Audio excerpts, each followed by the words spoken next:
Well, the man who started the most expensive war in history without being able to explain why continued to sound like a spoiled child today when he claimed he was trying to negotiate his way out of the war that he started. Are you negotiating on who's going to control the strait from now on? No, we'll have control of anything we want. We'll have control of anything we want. He wants to control the Strait of Hormuz now, and he doesn't. And he doesn't know how to get control of the straits. This is Dr. John Podcast. Welcome, guys. So what just happened? Trump built his identity on being the anti-war president, and now he's losing the one group that believed him most. Not Democrats, not the media, the troops, the people who fought the wars he promised to end. We're talking about the people who wear the uniform, the people who actually do the fighting, the people whose families wait by the phone, who pack up their lives every time deployment orders come down. Donald Trump finds himself now waging a war to try to gain control of the Strait of Hormuz that was free and open to shipping before Donald Trump started his war. So the objective of his war is to achieve something that existed before his war. Donald Trump started his war, and Iran effectively shut down shipping in the Strait of Hormuz, and now Donald Trump is continuing to fight his war to open the Strait of Hormuz and claiming we'll have control of anything we want. That has not been true in the aftermath of an American war since World War II. Who understand war not as a political talking point, but as something that takes pieces of you that never come back. And according to reports that should be sending shockwaves through the Pentagon and the White House alike, they're turning against him in ways that no president can afford to ignore. Let me take you inside what's actually happening right now. There's a hotline. You probably haven't heard about it unless you're inside military circles. And it took millions of American troops, along with even larger numbers of troops from American allies, plus 2 atomic bombs for the United States to decisively win World War II and almost get control of everything we wanted. Even then, we did not get control of anything we want in Germany because the Soviet Union, fighting as our ally in that war with a much larger army than we ever had and millions more casualties than we suffered, blocked the United States from full control of Germany. And so, if Iran was going to give Donald Trump complete control of anything he wants. It's run by the Center on Conscience and War, and it exists to help service members who are struggling with questions of conscience. Soldiers who aren't sure they can pull the trigger. Marines who join to defend their country, not to fight wars they don't believe in. Families who need to know what rights their loved ones have when the orders come down. That hotline is ringing off the hook. We're not talking about a few calls here and there. We're talking about a volume so overwhelming that the people running it can barely keep up. They would have surrendered already. That is not going to happen, but Donald Trump is going to continue to lie about what is happening and what will happen, with Donald Trump's war polling the lowest of any American war in its first month, and Donald Trump is now hitting new lows in the polls because of his war. Donald Trump is looking desperately for a way out that will not look like total surrender on his part. And so he orders thousands of troops to start moving. Service members calling from bases across the country, families calling from home, terrified about what's coming, anger in their voices, resistance in their words, a growing sense among the people who would actually be sent into Iran that they are being asked to sacrifice everything for a war that makes no sense to them. One report details something that should stop every American in their tracks. Junior Marines. And understand what that means. These are young men and women in the Marine Corps, the branch that prides itself on being the tip of the spear, the ones who are supposed to be the most gung-ho, the most committed to the mission. These junior Marines are telling their relatives they want nothing to do with this war, nothing to do with it. When Marines start saying that, you have a problem that no amount of patriotic messaging can fix. And it's not just the troops themselves.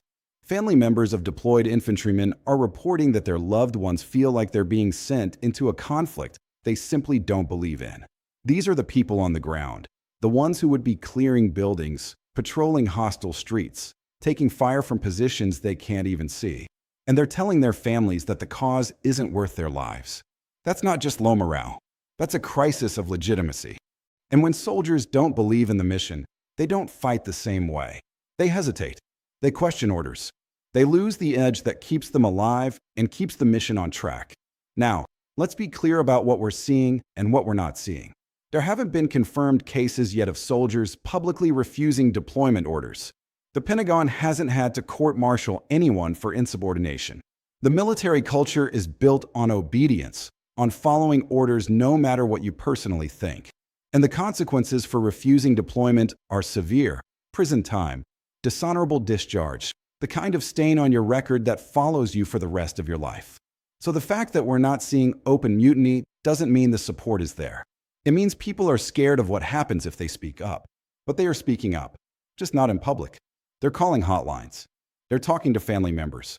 They're telling their wives, their parents, their closest friends that something feels wrong about this war.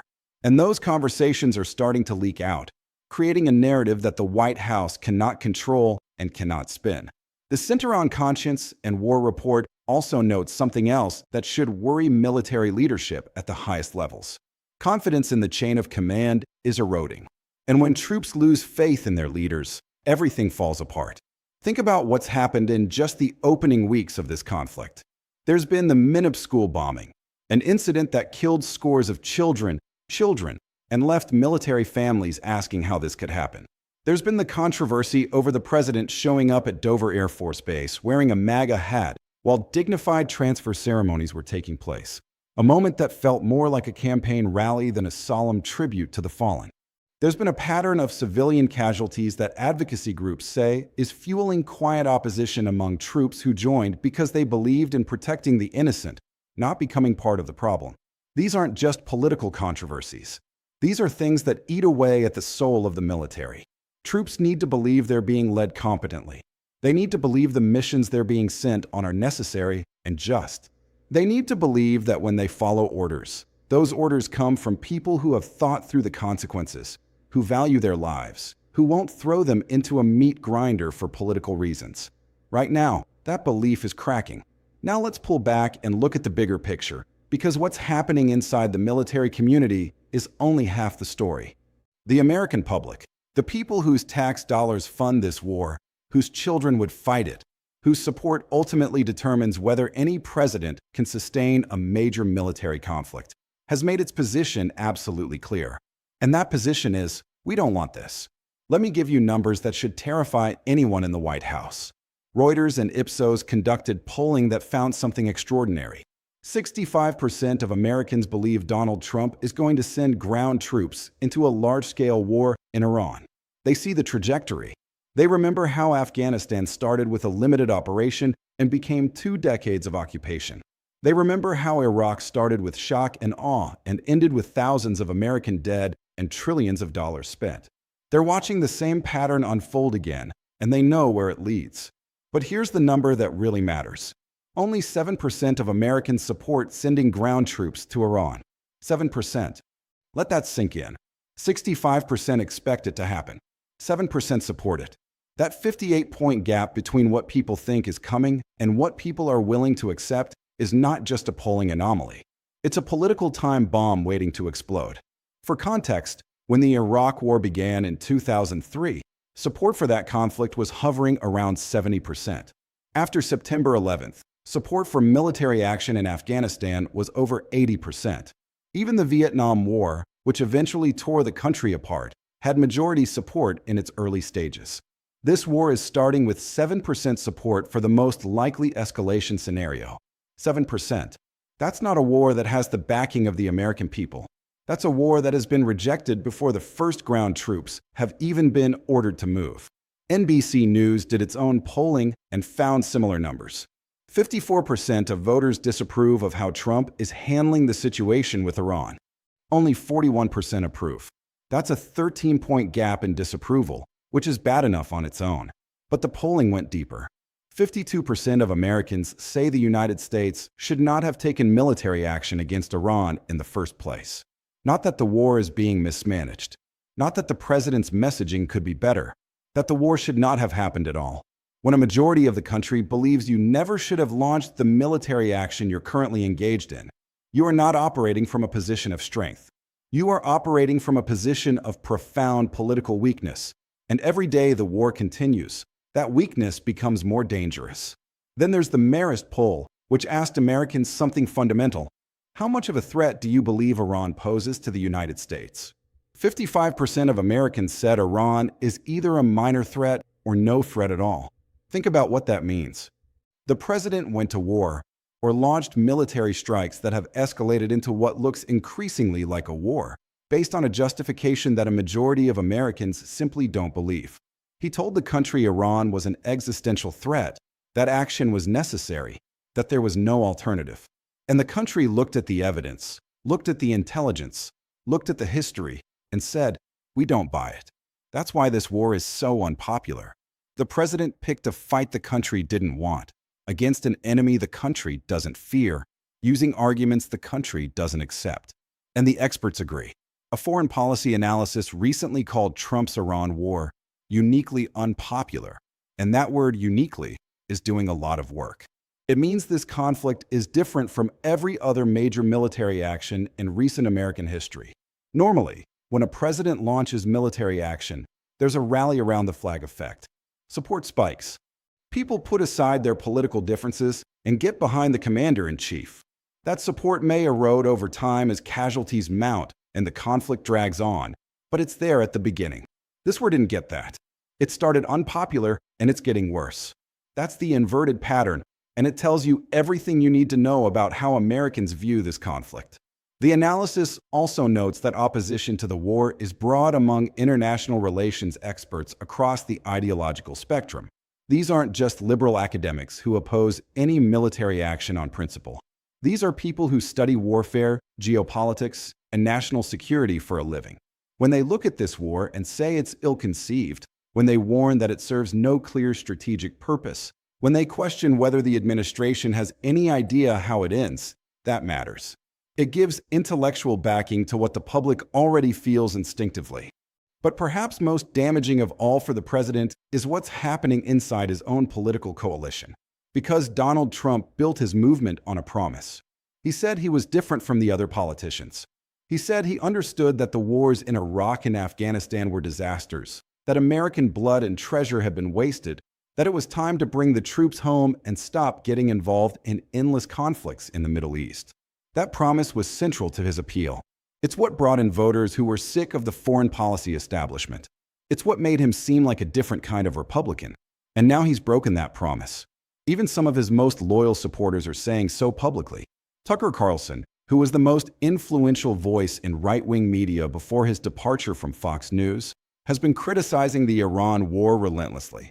His argument is that the conflict serves Israeli interests rather than American interests, that it's the kind of foreign intervention Trump promised to end, that it betrays everything the America First movement was supposed to stand for. That critique lands. It lands because it comes from someone who was once a Trump ally. It lands because it echoes what Trump himself used to say before he was the one sending the bombers. It lands because there's a significant portion of the MAGA base that supported Trump specifically because they believed he would keep them out of Middle Eastern wars. And then there's Marjorie Taylor Greene. If there's anyone in Congress who has been more loyal to Donald Trump, I'm not sure who it would be. She's been his defender through impeachments, through investigations, through every scandal and controversy that has come his way. And even she is criticizing this war. She's questioning whether it was worth starting.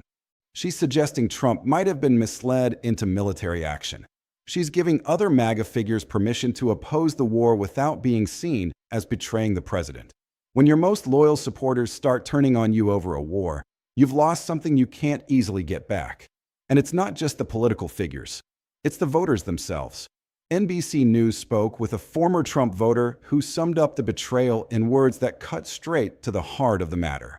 He said he opposed the military strikes against Iran because, and I quote, he said he would try to withdraw from wars, but now we're involved in one. He's not going into battle. He's sending others.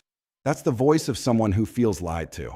Someone who bought into the promise and now watches as that promise is broken, while the people doing the fighting aren't the ones who made the decision to start the war. And that's the class resentment that runs through military families. Donald Trump is a 78-year-old billionaire living in a luxury resort in Florida. He plays golf. He watches television. He posts on social media. The people he's sending to fight are often working-class kids in their early 20s, kids from small towns and struggling communities, kids who joined the military because it was the best option they had, kids who didn't vote for this war and didn't ask for this war. They're the ones who pay the price, not him. That disparity is not lost on military families. It's not lost on the service members who are watching their friends get deployed, who are watching the casualty numbers climb, who are watching a president who promised peace deliver war instead. And it's fueling anger that is only going to grow as the conflict continues. Now let's look at what this means on the ground at military installations across the country. Fort Campbell is one of the Army's biggest bases. It's home to the 101st Airborne Division, the Screaming Eagles, the kind of elite light infantry troops who would be among the first to go if ground forces are ordered into Iran. And coverage from Fort Campbell shows families who are anxious, who are worried, who don't know what's coming. Their anxiety is about the unknowns. How long will this war last? What are the objectives? When will it end? The administration hasn't answered those questions, and when leaders don't answer questions like that, families assume the worst. They assume there's no plan. They assume this is going to be another forever war, another decade of deployments and redeployments, another cycle of goodbyes that never seem to end. And that fear connects this war directly to Afghanistan and Iraq. Military families lived through those conflicts. They saw the initial promises of quick victories give way to grinding occupations. They saw their loved ones deployed multiple times, coming back changed in ways that don't heal. They don't want to go through that again. Some families, of course, will say they support their service member regardless. That's what military families do. They separate their support for their soldier from their feelings about the war. They put on a brave face. They send care packages. They wait by the phone. They don't let their loved ones know how terrified they are. But underneath that brave face, the anxiety is real. The fear is real. And the anger at a president who promised peace and delivered war is building. So where does this leave us? We have a president who ran on ending endless wars, now presiding over the beginning of a new one. We have polling that shows the American people are overwhelmingly opposed to ground troops, that a majority doesn't believe the war should have started, that most Americans don't even see Iran as a significant threat. We have military families who are anxious and angry, service members who are calling hotlines to express their opposition, junior Marines who are telling their families they want nothing to do with this fight. We have experts across the political spectrum calling this war uniquely unpopular. We have key figures in Trump's own political coalition breaking with him over the conflict. We have former Trump voters saying they feel betrayed. And we have a 58-point gap between the number of Americans who expect ground troops to be sent and the number who support that decision. That's not just a political problem. That's a crisis of legitimacy. And it's unfolding in real time, with consequences that are going to reverberate through the military, through the Republican Party, through the 2026 midterm elections, and through whatever remains of the Trump political movement. The question is whether any of this actually matters. Will the president listen to the polls? Will he listen to the military families? Will he listen to his own supporters who are telling him this war is a mistake? Or will he double down, escalate further, send the ground troops that only 7% of Americans support, and dare the country to stop him? History suggests we know the answer. This is a president who has never backed down, never admitted a mistake, never let public opinion get in the way of what he wants to do. But history also shows what happens to presidents who send American troops into wars the country doesn't support. It shows what happens when military families turn against a commander-in-chief. It shows what happens when the very people who wear the uniform start questioning whether the mission is worth their lives. The karma here is brutal and it's simple. Donald Trump promised to end endless wars. Instead, he started a new one. He promised to bring the troops home. Instead, he's sending more of them into harm's way. He promised to be different from the foreign policy establishment that got America stuck in the Middle East. Instead, he's becoming exactly what he said he was running against. And the people who are going to pay the price for that broken promise are the ones who do the fighting, the ones who pack their bags, the ones who say goodbye to their families, the ones who watch their friends come home in flag-draped coffins. That's the karma. That's the reckoning that's coming. And whether it comes in the form of election losses or military resistance, or something far worse for the legacy of a president who thought he could break all the rules and never pay the price, one thing is clear. The troops are turning against him. The military families are turning against him.